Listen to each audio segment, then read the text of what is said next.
සුබ දවසක් හැමෝටම 17 HMR පතුරුම ගැන මං කලින් කරපු වීඩියෝ එක දැකලා තව සමහරුන්ට තව වැඩිදුර විස්තර දැනගන්න ඕන වෙලා තියෙනවා. ඉතින් එයාලා මගෙන් අහලා තියෙනවා ප්‍රශ්න කිහිපයක්. මම හිතුවා තව වීඩියෝ එකක් කරලා ඒ ප්‍රශ්න වලට උත්තර ඔයාලත් එක්ක බෙදා ගත්තොත් හොඳයි කියලා. ඉතින් මේ වීඩියෝ එක ඒ ගැනයි. මේ 17 HMR කියන රවුන්ඩ් එක අපිට අපි කම්පෙයාර් කරන්නේ ගොඩක් වෙලාවට 2 LR එකත් එක්ක. එනකොට ඒ රවුන්ඩ් දෙකේ සමානකම් වගේම වෙනස්කමුත් ගොඩක් තියෙනවා. ඉතින් මම ඒව ගැනත් මේ වීඩියෝ එකේ ඔයාලට කියලා දෙන්නම්. මගෙන් අහපු මුල්ම ප්‍රශ්න තමයි මේ 17 HMR රවුන්ඩ් එක පාවිච්චි කරන්නේ මොන තුවක්කුවටද කියලා. ඉතින් 17 HMR රවුන්ඩ් එක ඒ කැලිබර් එකක්. ඒ කැලිබර් එක කම්පැටිබල් ඕනම තුවක්කුවකට අපිට මේක පාවිච්චි කරන්න පුළුවන්. Long rifle, bolt action rifle වෙන්න පුළුවන්, සෙමි ඔටෝමැටික් වෙන්න පුළුවන්. එකම දේ ඔයාලා දැනගන්න ඕන මේ රවුන්ඩ් එක සෙන්ටර් ෆයර් රවුන්ඩ් එකක් නෙමෙයි, මේක රිම් ෆයර් රවුන්ඩ් එකක්. ඉතින් ඒකට අදාළ ඒ කම්පැටිබල් තුවක්කු මේ පතුරුම අපිට පාවිච්චි කරන්න පුළුවන්. ඊට පස්සේ තව කෙනෙක් අහලා තිබුණා මේ රවුන්ඩ් එක පාවිච්චියෙන් අපිට මර්ධනය කරන්න පුළුවන් සත්තු මොක්කුද කියලා. ඉතින් මේ රවුන්ඩ් එක අපිට පාවිච්චි කරන්න පුළුවන් කුඩා ලේන්නුන්ගේ කුරුල්ලන්ගේ ඉඳලා කොයෝටි කියන සතා දක්වා. කොයෝටියා කියන්නේ සාමාන්‍යයෙන් බල්ලෙක්ගේ ප්‍රමාණයට වැඩෙන විලෝපිකයෙක්. ඉතින් මේ රවුන්ඩ් එක බොහොම නිර්වද්‍ය රවුන්ඩ් එකක්. ඇකියුරසි එක ගොඩක් වැඩි අදාළ රේන්ජ් එක ඇතුලේ. ඒතර මම රේන්ජ් එකත් මොකක්ද කියලා කියන්න. මේ බුලට් එකේ සාමාන්‍ය රේන්ජ් එක වෙන්නේ යාර 200ත් යාර 250ත් අතර.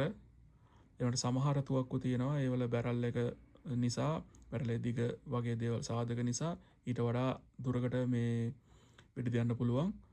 සමහර තුවක්කු තියෙනවා යාර 350 දක්වා මේකෙන් හොඳ ප්‍රතිඵල ගන්න පුළුවන්. මම ඒත් එක මතක් කරන්නම් මේකේ මසල් වෙලොසිටි එක ගැනත්. මේකේ මසල් වෙලොසිටි එක 22 LR එකේ මසල් වෙලොසිටි එකට වඩා දෙගුණයකටත් වඩා වැඩි. ඉතින් ඒ නිසා මේක කුඩා සතුන් දඩයමට 22 LR එකට වඩා ඉතා යෝග්‍යයි. තව කෙනෙක් අහලා තිබුණා මගෙන් මේ 17 HMR එකයි ලංකාවේ 1.77 පෙලට් එකයි අතර සමානකමක් තියෙනවද කියලා. මම ඒක ඔයාලට ලං කරලා පෙන්නන්නම්. මේ තියෙන්නේ අපේ ලංකාවේ පාවිච්චි කරන 0.177 පෙලට් එක. මේ තියෙන්නේ 17 HMR එක. ඒතර ඔයාලට පේනවා ඒ දෙකේම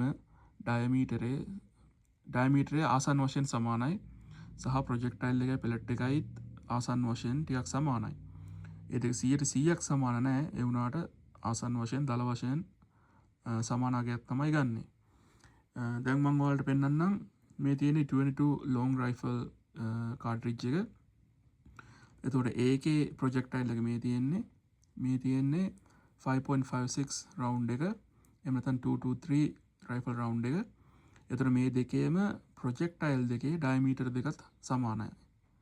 ඉතින් හැබැයි මේ දෙකේ කේසින් එක ලොකු වෙනසක් තියෙනවා. ඒ නිසා ඒ දෙකේ පවර් එකත් වෙනස් වෙනවා. එතකොට මේ මැද තියෙන්නේ ඔයාලට පේන්නේ 9mm handgun round එක.